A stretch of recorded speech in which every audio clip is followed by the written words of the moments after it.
So how did it feel, Shedeur, to get the win against, a rival team that was trying to clinch a playoff spot? It felt good. It felt good getting the win overall, and especially the team we won against. I think it's bittersweet because I feel like offense, we got to do our part. I got to do my part, a little bit more. We can't be happy with only 10 points. 13? Yeah, 13 points on the board. So, we just got to be able to put up more points. To get that win, though, your first win here at home, how cool is that in front of your fans? Yeah, it's extremely exciting to get the win at home for sure. I've been needing to win at home for a minute, so so that's what's good. That's what I'm excited for. That we brought that feeling back in this place. Shedeur, you started out hot the first two series, went right down the field, and then there was a lull. Did they adjust to you, or it's just a tough fought game throughout? I'm not sure. Honestly.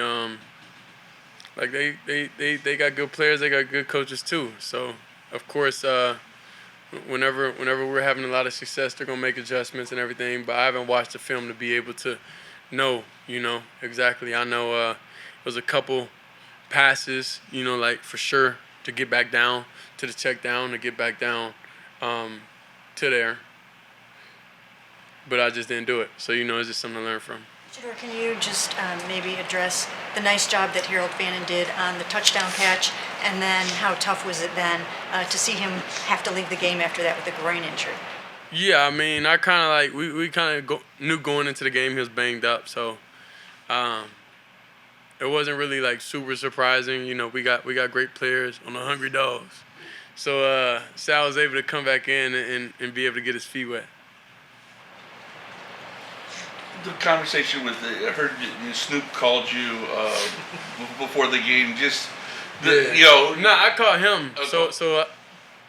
But just I think I don't know. I gotta check my phone, but I think I had a missed call from him, and then or a text something. I don't know. Then I just called my Ugo 6:30. Called him. I'm like, dang, bro, why you still up?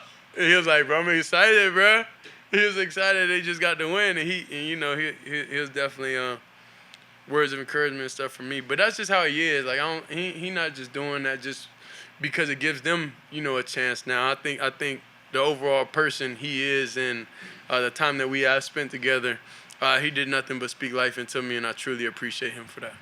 Shedeur, how much have you guys as an offense grown to appreciate what Andre Schmidt's been able to do since those early season struggles, and now he's been so consistent? Yeah. I would say just the relationship with Andre, for sure. We had a conversation, when he was going through it, and then since then it been nothing but up. So I'm very happy that he was able to get out that hole that he was in, and that he's able to see the other side of things.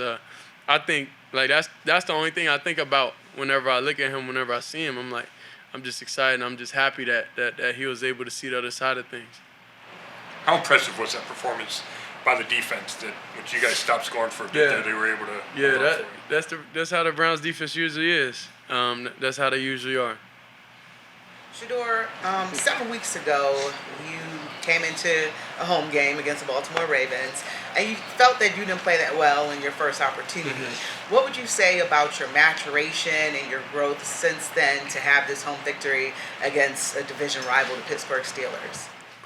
I'll say overall, I'm able to see the field and the game slow down for sure. I think the main thing is I just like throwing the ball. I just like throwing the ball a lot, and in some situations, you can't just throw your dog a bone. Sometimes you gotta be able to know when it's calculated risk. But I feel like our players are better than their player, so I just gave my guy a chance, and we just ain't come down with it, and that's just how I go. A lot of the vets in the locker room are talking about how they're not really worried about draft pick position and stuff like that, and how really their focus as players about especially Joe. He said this is about setting a culture for a lot of the young guys like you in the rookie class. You talked about changing the culture. How do you think that this win takes a step forward in doing that? I think in the building and everything, we've been pretty consistent with what we've been doing. The only difference is now we got the result we're supposed to get, So I don't think the difference between a win and loss is a couple of plays. It wasn't about how you're going about your business, how you're doing everything. Everybody's going about their business the same way. Everybody's extremely locked in, extremely focused on what they got to do. But today we just got the result we was looking for. Hey, Shedeur, did you know Snoop before he was here with you in training camp? Not personally, no. So how did that connection between you two develop as quickly as it did? I think because I always smiled and he always smiled. I think that's what it is. And then we just talk, and just had a conversation about God and why he feels like he was sent here, just to give me them words of encouragement to keep me going and understand his story and understand how things panned out for him also. So he always told me be ready, and anytime I talk to him, he always positive, and that's kind of like people with the same vibe usually get along with each other. Did you watch this game last night? I watched one drive and then I went to sleep. Yeah, I be going to sleep early nowadays. I feel like I be running out of time. Even though this season didn't really go the way that you guys wanted it to, it really seems like there's a close-knit bond on this football team, a brotherhood. There's something special going on here. Can you sort of describe what that is and how you feel about it? I think it's a group of guys that been through a lot of things within themselves, and I think we all banding together and being one, through any situation, through things that we can't control. We all agree with a lot of things, and I think we the cornerstone of this team. If you could give yourself advice from that first time you walked on the field to where you are, it's kind of like what you guys, but if you could give yourself a message today for the first time you walked on the field, what would you say? What did you need to know? I would say definitely know you supposed to be out there dominating. I think what you kind of got to understand also, sitting and everything like that and just watching, it's a mental thing. So it's dang, you start questioning a lot of things, and then sometimes you gotta, me, before the game and stuff, I gotta have a lot of built up anger within myself,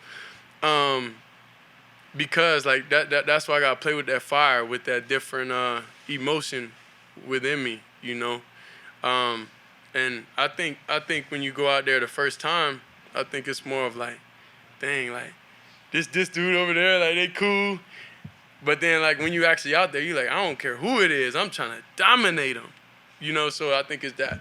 It's kind of like what I do in the pocket sometimes, whenever people be falling and stuff, yeah, kind of like that.